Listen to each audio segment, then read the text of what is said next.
नमस्कार, मैं Sandeep Tiwari. DI show आप देख रहे हैं और आप बोर्ड पर देख रहे हैं कि गारंटी है डीआई का यह पैटर्न अभी तक तो नहीं पढ़ा होगा।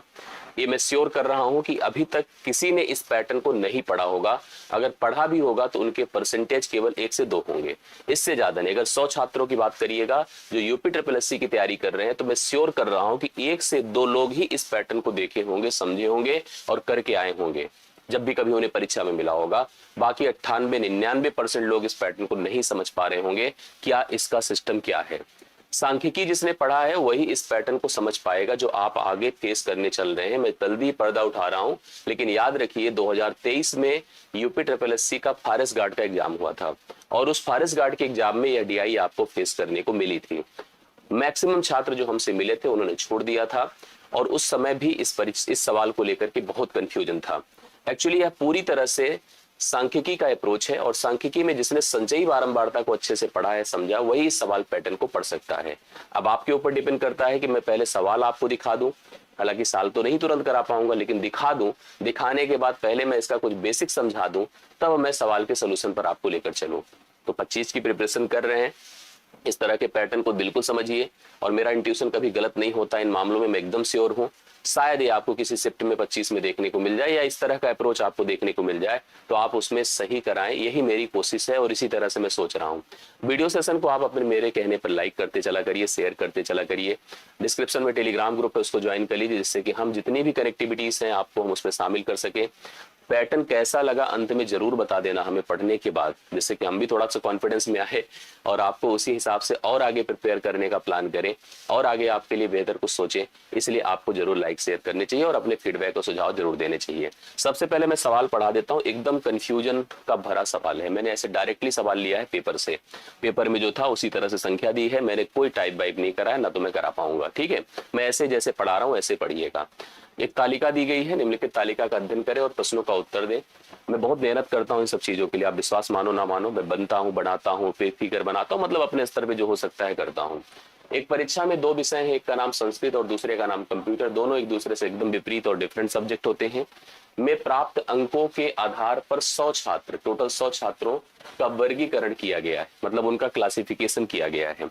सवाल कहता है कि एक परीक्षा होती है जिसमें पूर्णांक 50 होता है, उस परीक्षा का पूर्णांक 50 होता है। 2 विषय होते हैं, एक विषय का नाम संस्कृत है, एक विषय का नाम कंप्यूटर है और एक औसत है, मतलब दोनों में पास होने के लिए कंबाइंड नंबर दिया गया है। क्लासिफिकेशन कैसे किया गया है, यही कंफ्यूजन का विषय है। 40 और ऊपर संस्कृत में 8, कंप्यूटर में 5, ओवरऑल 10। करेक्ट है छात्रों की संख्या। 30 और ऊपर 31 संस्कृत में, 20 कंप्यूटर में, 25 ओवरऑल। 20 और ऊपर 81 टोटल संख्या है संस्कृत में और 67 संख्या है किसमें, कंप्यूटर में, 75 है ओवरऑल।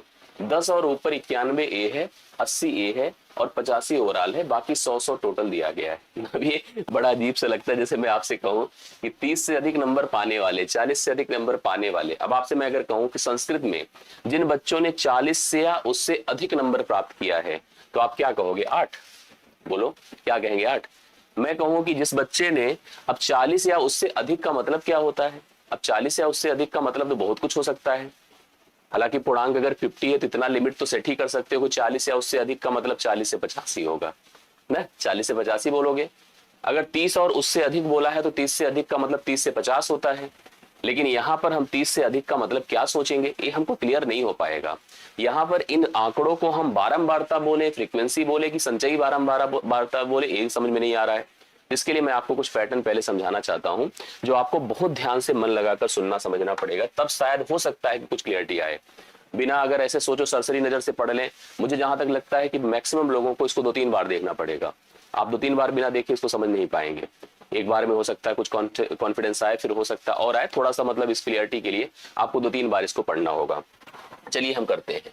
हम एक क्लास इंटरवल लेते हैं जो मार्क्स पर आधारित है। मान लो छात्र है कुछ जिन्होंने एक टेस्ट दिया, आउट ऑफ 50 हम 50 का ही पूर्णांक ले लेते हैं। आउट ऑफ 50 की बात कर रहे हैं, आउट ऑफ 50 50 का पूर्णांक होता है और 50 के पूर्णांक में सभी बच्चों को हम यहाँ पर प्रेजेंट करने चल रहे हैं जिन्होंने उस परीक्षा में पार्टिसिपेट किया और उनको नंबर प्राप्त हुए। एक क्लास इंटरवल रख दिया और यहाँ पर मैंने फ्रीक्वेंसी रख दिया। क्लास इंटरवल में मैंने कहा कि 0 से 10 नंबर पाने वाले बच्चों की संख्या मान लीजिए 8 है, करेक्ट है। 10 से 20 नंबर पाने वाले बच्चों की संख्या यहाँ पर मैंने 15 कर दिया। 20 से 30 नंबर पाने वाले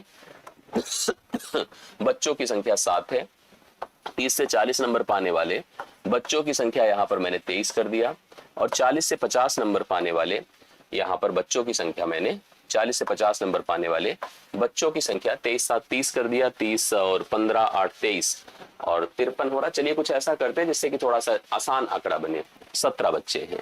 अब इस हिसाब से अगर आप सोच रहे होंगे ये इस आंकड़े को, ये जो पैटर्न्स दिया है इसका सेंस क्या है, इसको भी आपको पता है सततता और असततता के आधार पर निर्धारित किया जाता है कि कंटिन्यूअस है कि डिसकंटिन्यूअस है। जैसे 0 to 10, 10 to 20 कंटिन्यूटी तो है, बट मार्क्स को लेकर बड़ा कंफ्यूजन रहता है। जिस बच्चे को 0 से 10 के बीच नंबर मिला है और जिस बच्चे को 10 से 20 के बीच नंबर मिला है, मान लो आप वो 10 नंबर पाने वाले छात्र हैं, तो आप इधर हैं कि इधर हैं, ये बड़ा कंफ्यूजन होता है कि आप इस समूह में हैं किस समूह में हैं।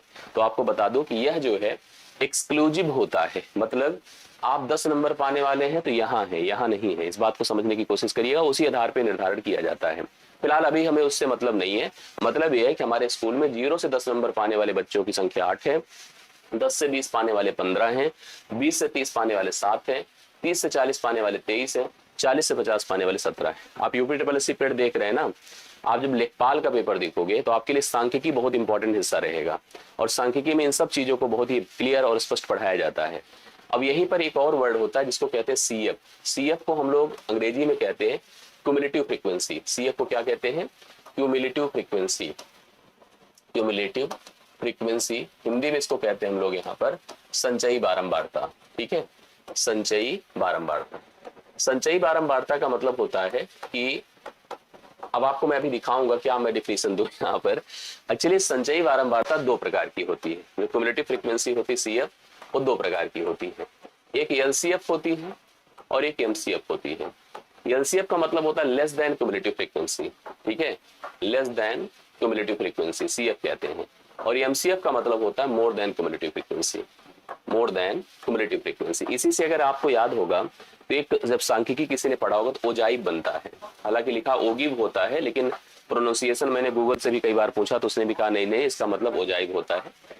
इस ओजाइव की मदद से यहाँ पर एक फिगर भी डेवलप किया जाता है। ठीक है, वह फिगर लेस देन और मोर देन के अकॉर्डिंग अलग अलग करके डेवलप होता है। दोनों को आप लोग एक बार अच्छे से समझिएगा। ठीक है, फिलहाल हमें ओजाइव बनाने की बात नहीं करनी है, हमें उस फिगर को देख करके सोल्यूशन देने की बात है। तो इसके लिए हमें सबसे पहले क्यूमुलेटिव फ्रीक्वेंसी को भी कैटेगराइज करना पड़ेगा।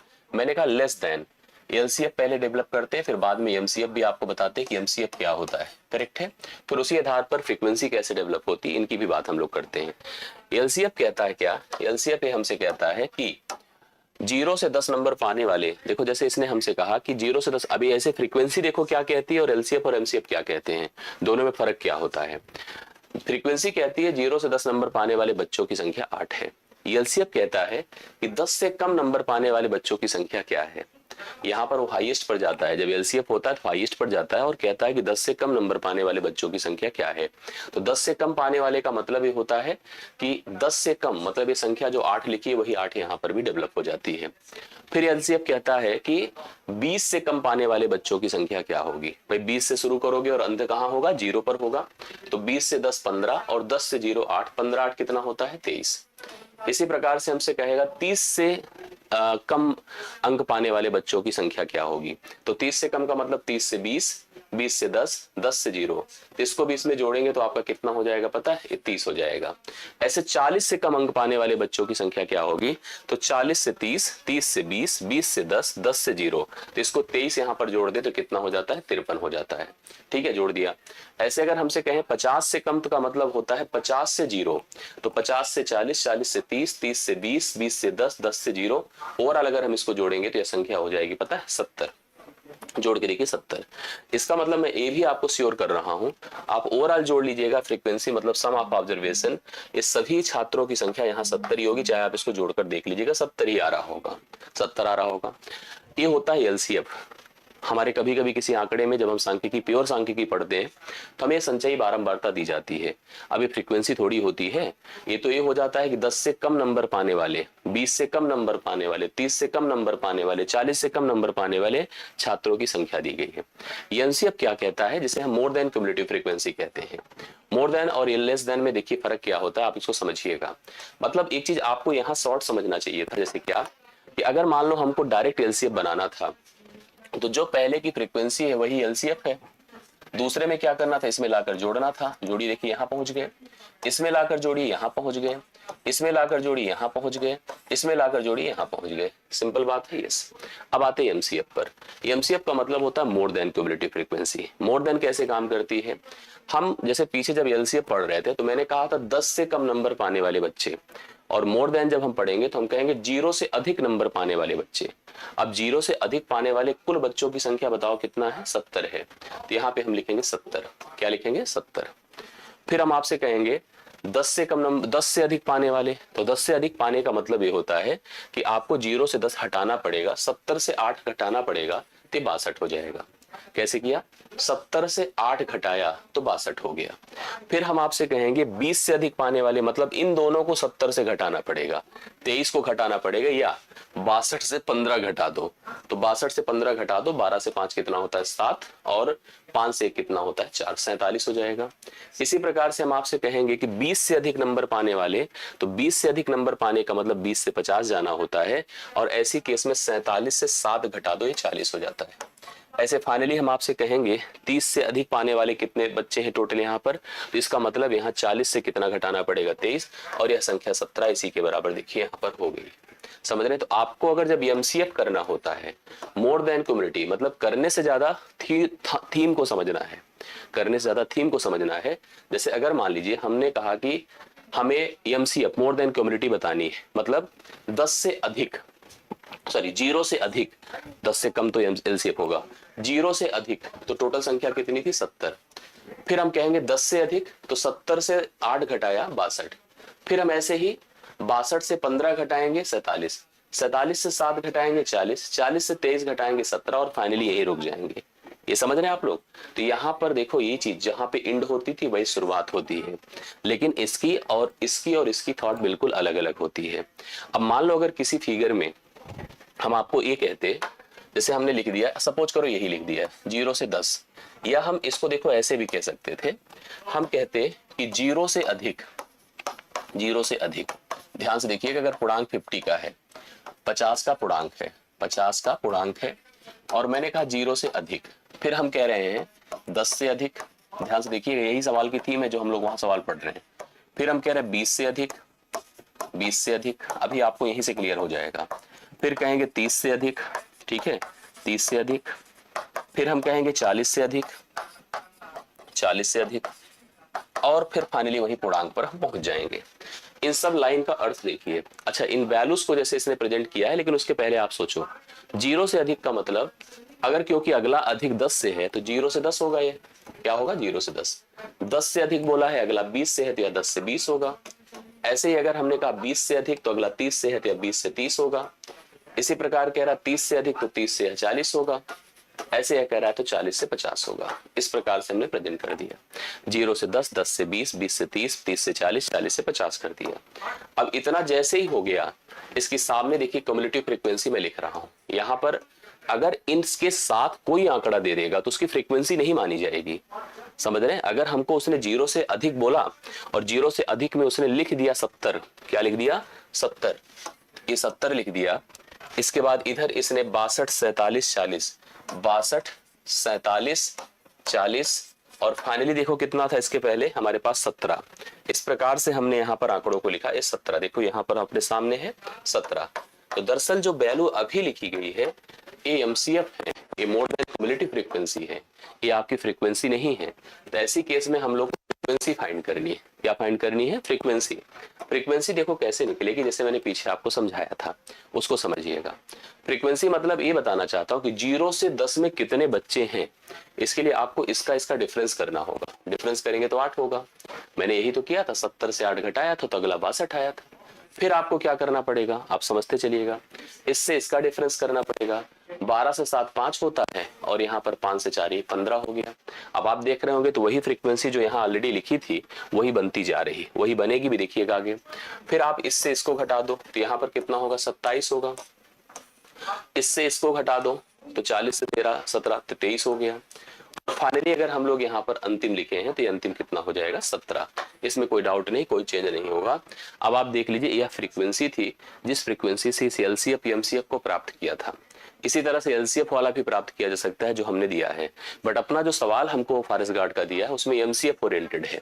जैसे उस सवाल को जब मैं आपको पढ़ाऊं तो देखो कैसे दिया हुआ इन्फॉर्मेशन पढ़िएगा, वही चीज सेम टू सेम ऐसे इसने घुमा फिरा के लिखा है, जो बनाना भी टफ है, समझाना भी टफ है, लेकिन मैं कोशिश करूंगा कि समझ में चीजें आए आपको।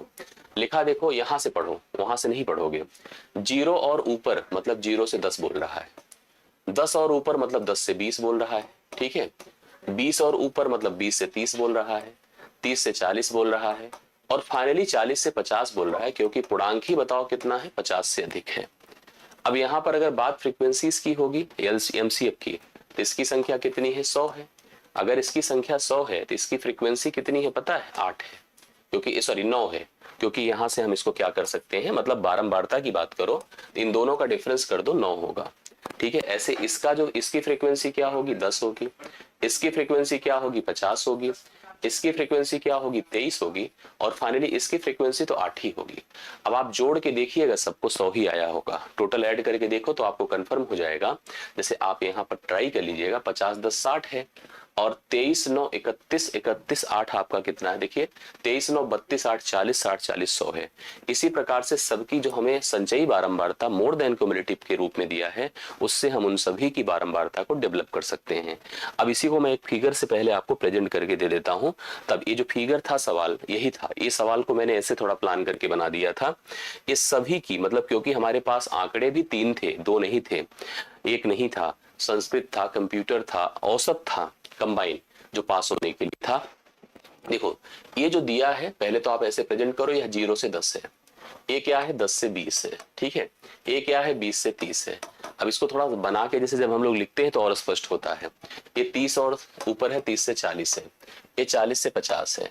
अब हमको इन सब की संचयी बारंबारता दी है, इन सभी की अगर बारंबारता निकालनी होगी तो आपको ये समझना होगा कि यह कैसे कह रहा है। ये कह रहा है 0 से ऊपर मार्क्स पाने वाले बच्चे, तो बच्चों की संख्या 100 है, तो यहाँ पर 100 ही बच्चों ने टेस्ट दिया था, उन्हीं ने संस्कृत दिया था, उन्हीं ने कंप्यूटर दिया था, उन्हीं ने औसत का कंप्लीट उन्हीं को काउंट किया गया है।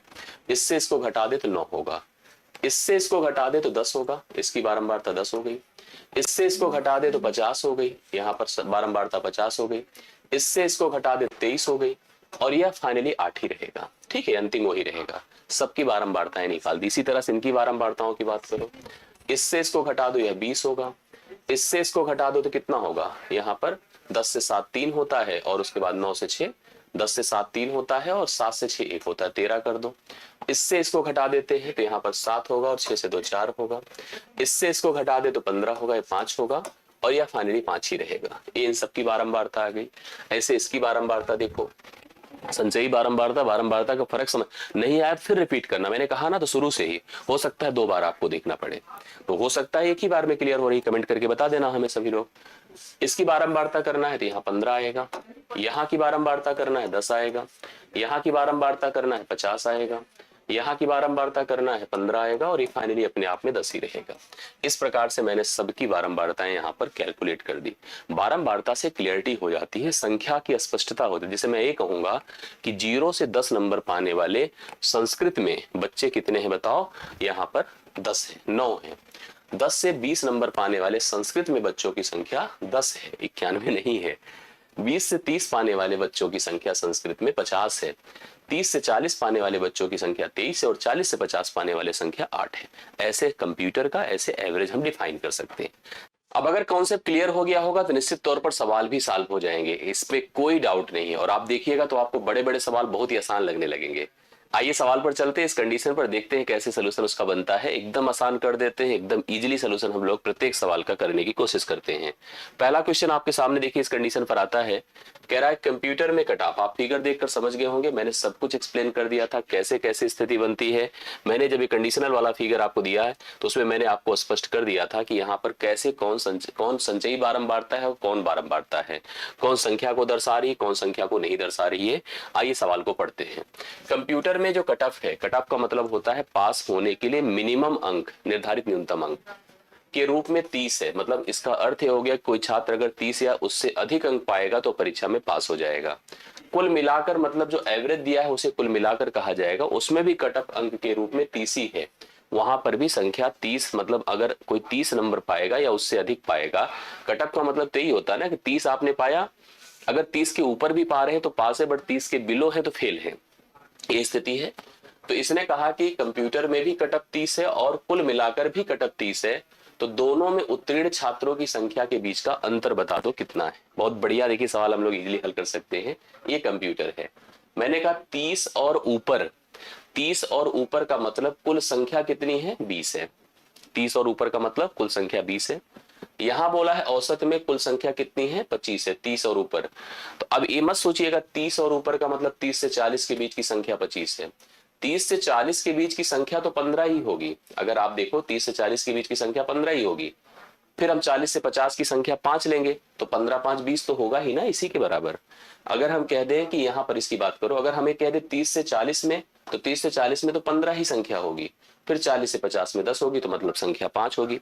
हमको केवल ओरल इन दोनों का डिफरेंस करना था, और इन दोनों का डिफरेंस देखिए, इस केस में 5 आ रहा है, 5 इसका राइट सोल्यूशन होगा।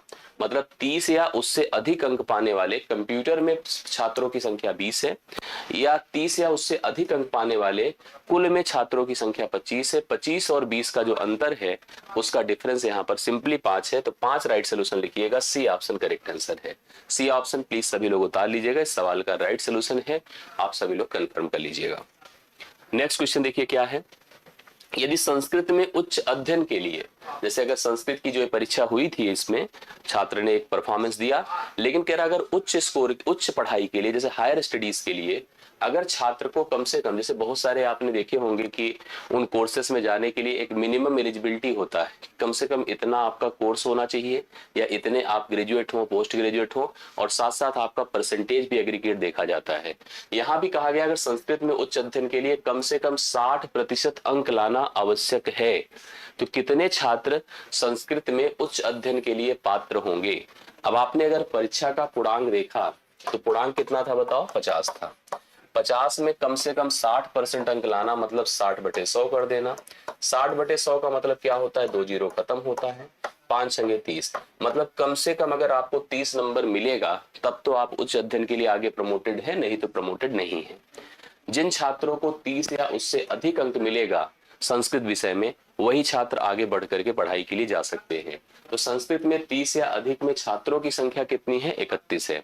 अगर मैं आपसे कहूं 30 और 40 में छात्रों की संख्या, तो आप कहो 30 और 40 में छात्रों की संख्या तो 23 है, और 40 और 50 में 8 है, तो 23 8 जोड़िए, वैसे भी 31 है। नहीं तो डायरेक्टली आप 31 लगाओ, उसकी जरूरत ही क्या है, सीधा सीधा ऑप्शन नंबर आपका बी हो जाएगा। इस सवाल का राइट सोल्यूशन 31 आप लोग नोट कर सकते हैं, करेक्ट है। आगे चलता हूं। कुल मिलाकर कम से कम 40% अंक प्राप्त करने वालों की तुलना में, कुल मिलाकर मतलब एवरेज, औसत, कुल मिलाकर कम से कम 40% अंक, 40% अंक निकालता हूं, प्राप्त करने वालों की तुलना में कंप्यूटर में कम से कम 60% अंक प्राप्त करने वाले छात्रों की संख्या का प्रतिशत लगभग क्या है। देखो दो चीज हमें देखना है, टोटल देखना है, टोटल का मतलब औसत देखना है। औसत में हमें कितना परसेंटेज इसने फिक्स करा है, 40%।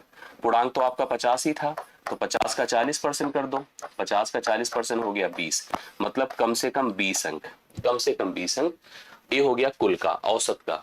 और अगर बात हम कंप्यूटर की करें तो कंप्यूटर में क्या बोला है बताओ, कंप्यूटर में बोला है 60%, तो 50 का 60% अभी हम लोगों ने किया था, तो ये सिंपली आपका 30 हो जाएगा।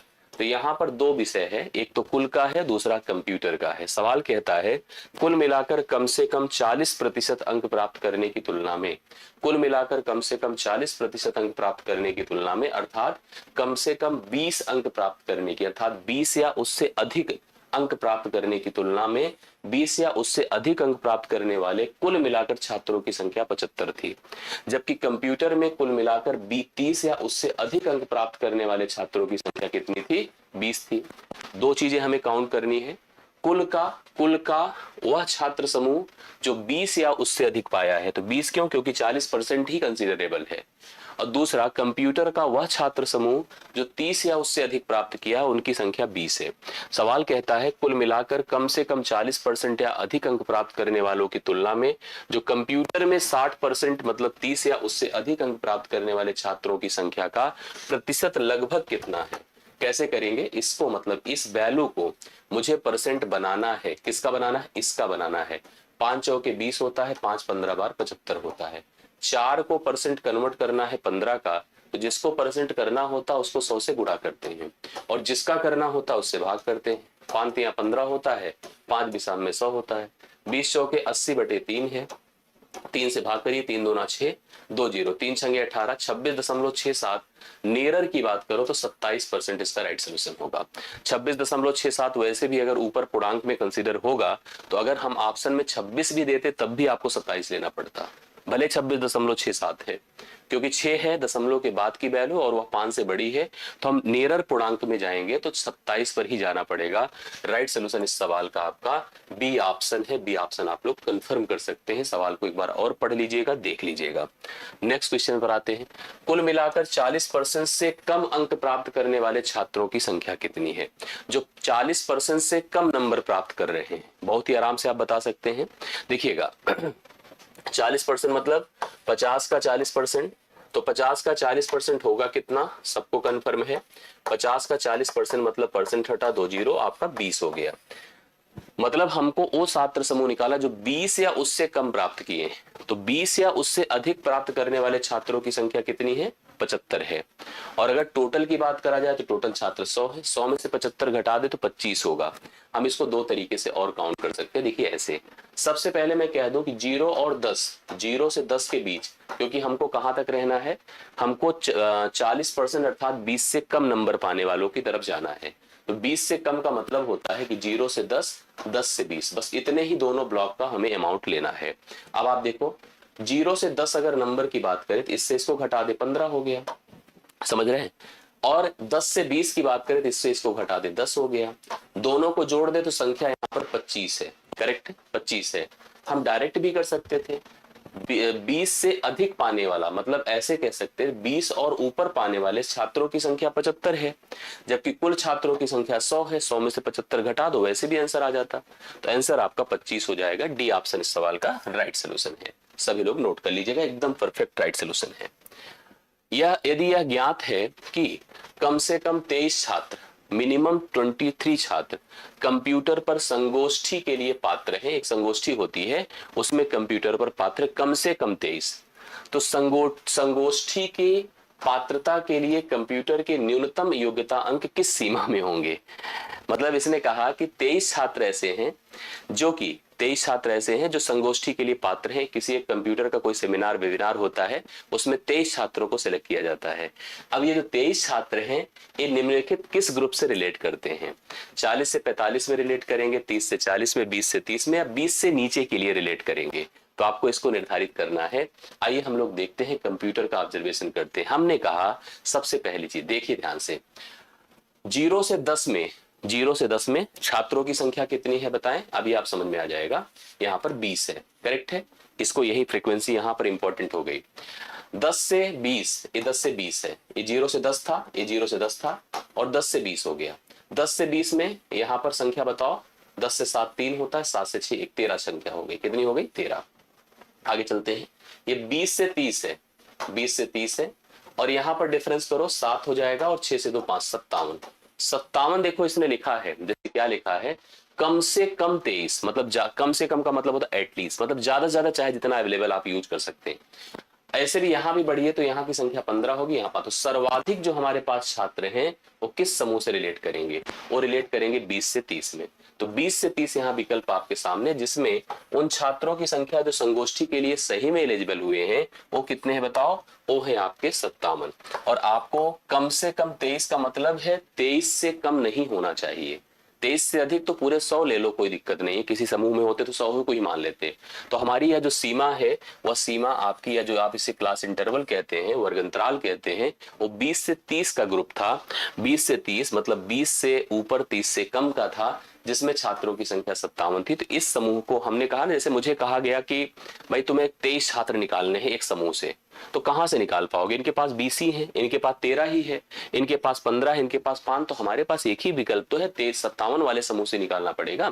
तो 57 इसका राइट सोल्यूशन, उसके आधार पर यहाँ पर इस सीमा को हमें यूज करना होगा और एक शानदार डीआई आपकी कंप्लीट होती है। तो इस डीआई को बढ़िया से पढ़ लीजिएगा। फिर मैंने आपसे कहा कि रिवीजन कर लीजिएगा, 2 से 3 बार वीडियो देख लीजिएगा, लेकिन जरूर कंफर्म करिएगा। और कंफर्म हमें इस बात का भी करिएगा कि समझ में आया कि नहीं।